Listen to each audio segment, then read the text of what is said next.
last 2 years. I kind of work have to with split it up. TTU, the online K through 12 school system, and I'm in charge of international partnerships, which is a lot of fun.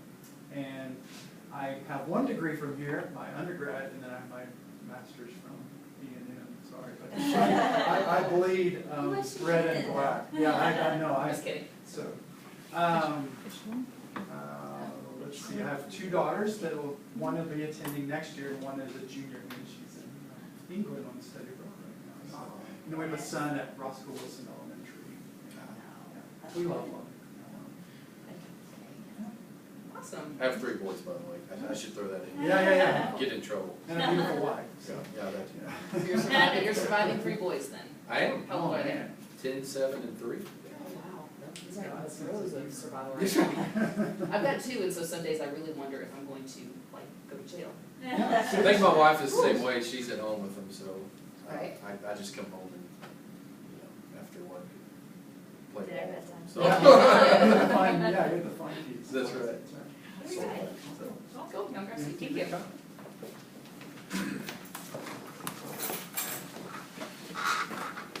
Well, so at least now if you didn't know each other before, you know a little bit more about who it is you're working with and who's doing the same thing you'll be doing.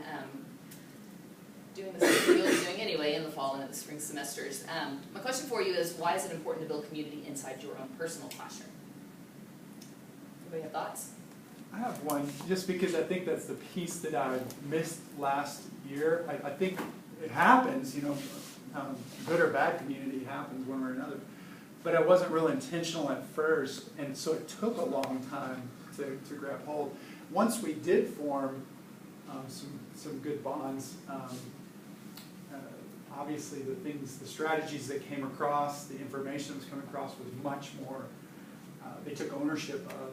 Prior to that, we were just a class. So building that community quickly, which is tough, but I think it's imperative. Absolutely. Yeah. What about y'all? Why would you want to build community in your class? I think a community, first word I think about is trust. And most important thing to me was to try to establish trust between the students and myself. And sometimes that's difficult, especially with the student population that typically is a TAP student. They've already been denied, our TAP program, the students have already been denied to tech. A lot of them have had a long struggle or hard road in academics. And so maybe trusting a faculty member or somebody with a title or somebody with doctor in front of their name is not their first inclination. And so trying to build that relationship right off the bat is difficult, but it's important.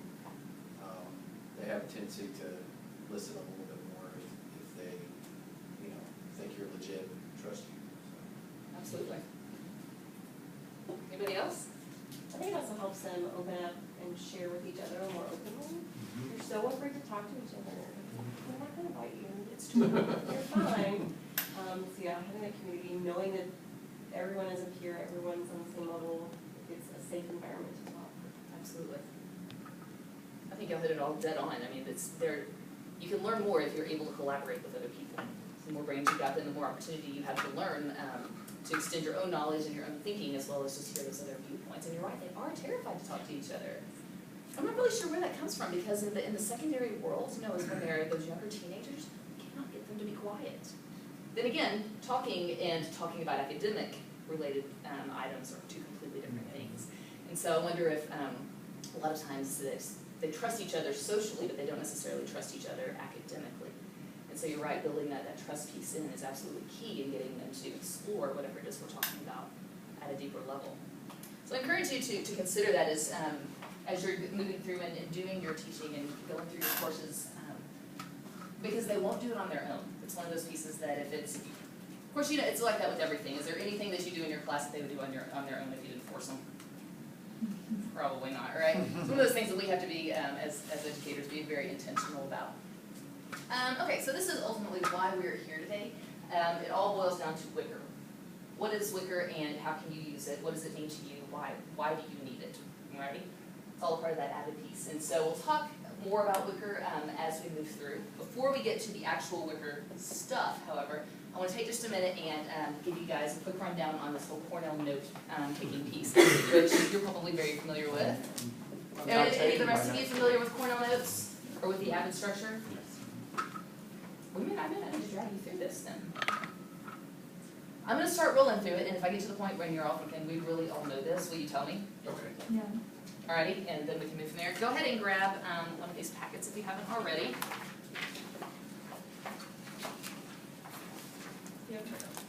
And that first page is just some general information where we're going to basically take Cornell notes about Cornell notes, just so that you know the what and the why of why this is important. The general structure of the Cornell note-taking system is basically this, right? So you take all of your notes over here in this right-hand 2/3 section. We reserve the left-hand side for study questions and eventually higher-level questions depending on who and what you're teaching. And then finally, when you get to the end of the section of notes, we have the summary, just where we go back and wrap it all up. Is this all familiar to you guys? Mm-hmm. Yes? Yes. Okay.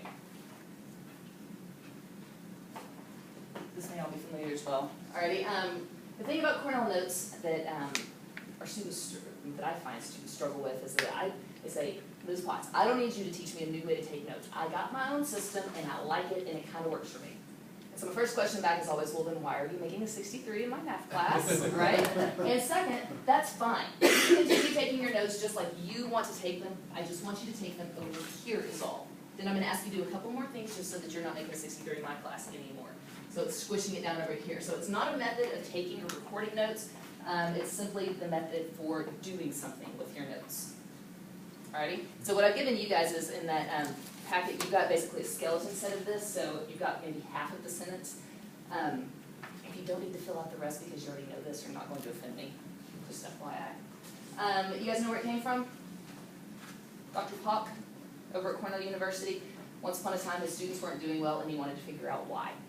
So he basically determined that his students were taking the notes, stuffing them in their backpack, and never doing anything with them again, except maybe pulling them out and cramming at the right before an exam. Pretty traditional among college students in general. It was certainly traditional for me. That was exactly what I did. Simply because nobody ever took the time to explicitly teach me to take notes. And so that's why I think if nothing else in your AVID course comes across, the note-taking piece I think is more critical than absolutely anything. You may disagree because I know that y'all have your set amount of things that you've got to do, but if I had one thing that I had to teach an incoming freshman, it would be how to take notes and to use them. So we designed Cornell notes to make them interact with the material. It all came from Dr. Herman Ebbinghaus, which you're welcome to research later. You may already know about him. He studied forgetting and remembering, essentially, and what it all boiled down to was this lovely little math graph, which I love because I'm a math nerd. And basically what it means is that at the end of the lesson, at the end of whenever you're done talking, you know 100% of the information. Your students know 100%, ideally at that moment.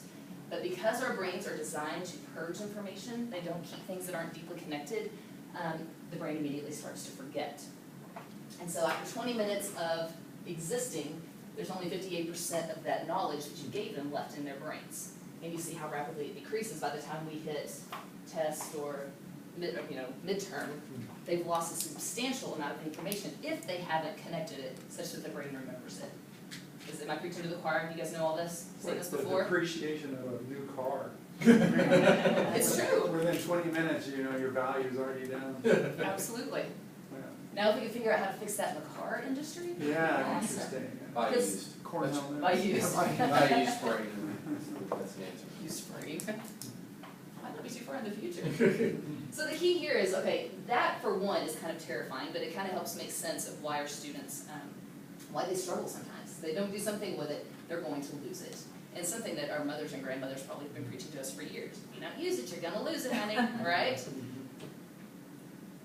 So this is what I was just talking about, hoarding versus purging. You guys ever seen that show Hoarders? Ugh. Isn't it terrifying? But that's what we expect our students to do with their knowledge. We expect them to hoard it. We expect them to love it the same way that we love it, and to own it, and to stack it all up in there until there's a bazillion pieces. But their brains aren't designed like that. Their brains are designed to purge that information because that's what a brain does. It only keeps the important stuff.